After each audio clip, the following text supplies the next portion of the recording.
చూసి కొన్ని నమ్మేయాలి డూడ్. ఎవరన్నారు నేను సామాన్యునని? 14 సార్లు జైలుకు వెళ్ళొచ్చా? ప్రజా సమస్యల విషయానికి వస్తే నా అంత ఫైటర్ ఎవరూ లేరంటున్నారు తెలంగాణ బీజేపీ కొత్త చీఫ్ రామచంద్రరావు. మరోవైపు బీసీకి రాష్ట్ర పగ్గాలు ఎందుకు ఇవ్వలేదన్న విపక్షాల వ్యాఖ్యలకు కౌంటర్ ఇచ్చారు కమలనాథులు. బీజేపీ అధికారంలోకి వస్తే బీసీని ముఖ్యమంత్రిని చేస్తామని ప్రధాని ఎప్పుడో ప్రకటించారన్నారు. బీఆర్ఎస్ కాంగ్రెస్ కు ఆ దమ్ముందా అని సవాల్ విసిరారు.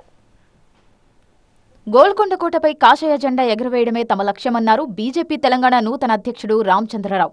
రాష్ట్ర అధ్యక్షుడిగా ఏకగ్రీవంగా ఎన్నికైన అనంతరం నిర్వహించిన సభలో మాట్లాడిన రామచంద్రరావు తనపై వచ్చిన విమర్శలకు కౌంటర్ ఇచ్చారు. పార్టీ కోసం ఎందాకైనా వెళ్తానన్నారు, ఏదైనా చేస్తానన్నారు.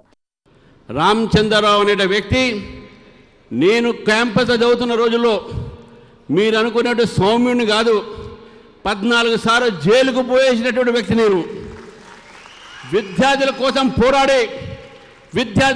పోరాడి పోలీసులు దెబ్బలు తిన్న వ్యక్తిని. నేను ఏదో గుండెలిప్పి కాదు, అగ్రెసివ్ అంటే సిద్ధాంతం మీద నమ్మకమైన విషయాన్ని గుర్తుపెట్టుకోవాలి మిత్రులారా. ఇక మీదట బీజేపీ ఆ పార్టీతో కుమ్మక్కైంది, ఈ పార్టీతో కుమ్మక్కైందని ఎవరైనా విమర్శిస్తే రియాక్షన్ మరోలా ఉంటుందన్నారు కేంద్ర మంత్రి Kishan Reddy. BRS party Congress party statement ఇస్తున్నారు. మీ పార్టీ సంగతి మీరు చూసుకోండి. కాంగ్రెస్ పార్టీ కాళ్ళ కింద భూమి కదులుతున్నది. రానున్న రోజుల్లో కాంగ్రెస్ పార్టీ నాయకులు గ్రామాలలో తిరిగే పరిస్థితి ఉండదు. అది అర్థం చేసుకోవాల్సింది కోరుతా ఉన్నాను. మీరు ప్రజలకు ఇచ్చినటువంటి హామీలు ఏవైతే ఉన్నాయో ఏ హామీలు కూడా మీరు అమలు చేసేటువంటి పరిస్థితి లేదు. వచ్చినట్టు దోచుకోవడమే ఏకైక లక్ష్యంగా ఈరోజు మంత్రులు పోటీలు పడి ప్రజాధనాన్ని దోపిడీ చేస్తూ ఉన్నారు, ఎమ్మెల్యేలు దోపిడీ చేస్తూ ఉన్నారు. మీరు భారతీయ జనతా పార్టీ గురించి, నరేంద్ర మోడీ గారి గురించి, బీజేపీ అధ్యక్షుడు ఎవరో మీరు చెప్తారా మాకు? బీజేపీ రాష్ట్ర అధ్యక్ష పదవిని బీసీ వ్యక్తికి ఎందుకు ఇవ్వలేదన్న విమర్శలకు కౌంటర్ ఇచ్చారు కేంద్ర మంత్రి బండి సంజయ్. మా నరేంద్ర మోడీ గారు తెలంగాణ రాష్ట్రానికి వచ్చి తెలంగాణ గడ్డ మీదకి అనౌన్స్ చేసిపోయాడు.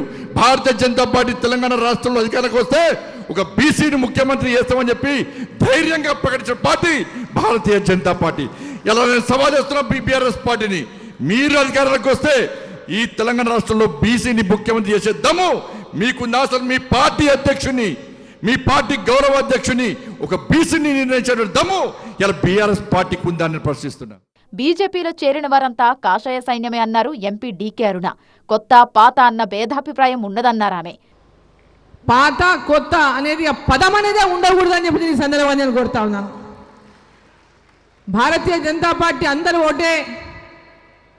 నిన్నొచ్చినా ఈరోజు వచ్చినా ఎప్పుడొచ్చినా భారతీయ జనతా పార్టీ కార్యకర్తలుగానే అందరినీ భావించాలి. కొత్త అధ్యక్షుడి మార్గనిర్దేశంలో పార్టీని మరింత బలోపేతం చేస్తామన్నారు బీజేపీ నేతలు. వచ్చే ఎన్నికల్లో అధికారంలోకి రావడమే లక్ష్యంగా పనిచేస్తామన్నారు.